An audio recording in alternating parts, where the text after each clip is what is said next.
Why wasn't Israel to carry a bag with differing weights, a heavy and a light? This is a question that we seek to answer today as we continue our verse-by-verse study of the book of Deuteronomy on walking through the Bible.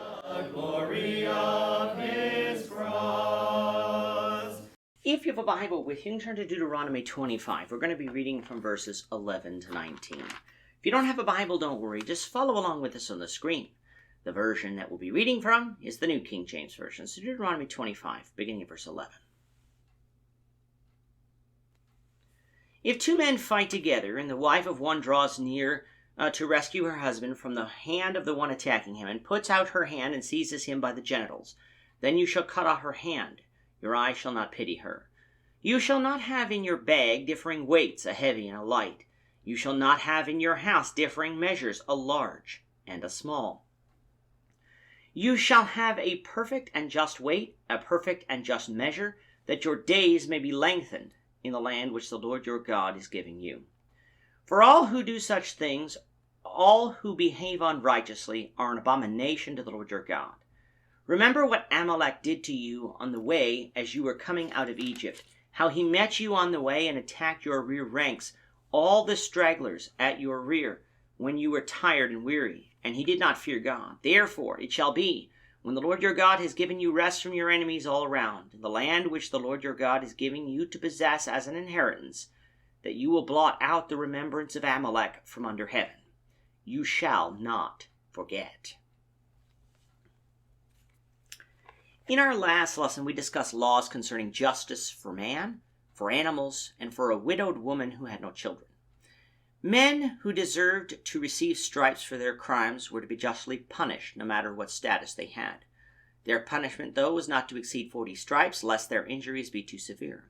An ox who treaded out the grain was not to be muzzled, so that they may eat from their labors. And then a widow who had no children was to have her dead husband's brother take her as a wife, so as to raise up children in the name of her dead husband.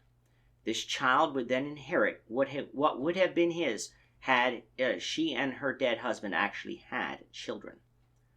If, though, her dead husband's brother would not take her as a wife, then in the presence of the elders she was to remove his sandals, spit in his face, so as to shame him, and then formally reject him.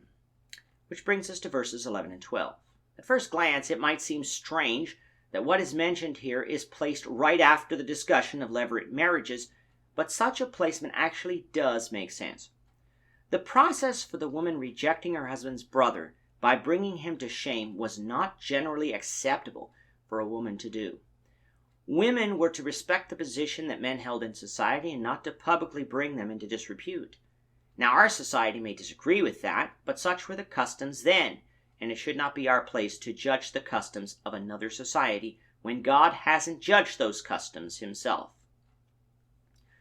But giving the woman the ability to publicly shame a man for not raising up a child in his brother's name might lead to women thinking that God approved of them publicly shaming men in other instances too. God was saying that that wasn't the case. So, for instance, if her husband and another man were fighting with one another, and the wife felt it necessary to step in to try to help her husband, she was not to grab the other man by his genitals in order to end the fight. She seemingly could use other methods, just not that one. Touching another person's genitals by someone whom you're not married to, whether it was a man's or a woman's, is shameful, and thus was not to be done. The penalty for this was for the woman to have the offending hand cut off. Yes, that was a severe penalty, but that's how shameful God saw this act by a woman. Moving on to verse 13, God moves on to the issue of weights. Weights were used in the buying and selling as a way of measuring out items. God had already spoken on this matter in Leviticus chapter 19, in verse 36, where he says, You shall have honest scales, honest weights, and an honest ephah, and an honest hin. I am the Lord your God, who brought you out of the land of Egypt. One way that the people might have dishonest weights was to carry a large weight and a small weight. They would use the heavy weight to measure when buying something, so as to obtain more of something for a lower price, and a light weight to measure when selling something, so as to give away less of something for a higher price. Doing this was a form of theft and was an abomination to God. They were to have a perfect weight and were to treat others fairly in this regard. The chapter concludes by reminding Israel of what happened when they came out of Egypt. So that we can be reminded of what this was, let's reread Exodus 17, verses 6 to 18. Now Amalek came and fought with Israel in Rephidim. And Moses said to Joshua, "Choose us some men and go out and fight with Amalek. Tomorrow I will stand on the top of the hill with the rod of God in my hand." So Joshua did as Moses said to him and fought with Amalek. And Moses, Aaron, and Hur went up to the top of the hill. And so it was, when Moses held up his hand, that Israel prevailed. And when he let down his hand, Amalek prevailed. But Moses' hand became heavy, so they took a stone and put it under him, and he sat on it. And Aaron and Hur supported his hands, one on one side and the other on the other side, and his hands were steady until the going down of the sun. So Joshua defeated Amalek and his people with the edge of the sword. Then the Lord said to Moses, "Write this for memorial in the book and recount it in the hearing of Joshua, that I will utterly blot out the remembrance of Amalek from under heaven." And Moses built an altar and called its name, "The Lord is my banner." For he said, "Because the Lord has sworn, the Lord will have war with Amalek from generation to generation." Amalek was trying to take advantage of the children of Israel and defeat them before they ever had a chance to come to Canaan.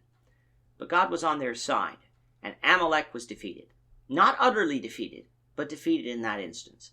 However, God told Moses to write down this incident in a book, which Moses is doing here, in order to remind Israel that one day God would utterly destroy the Amalekites for what they had done to Israel here.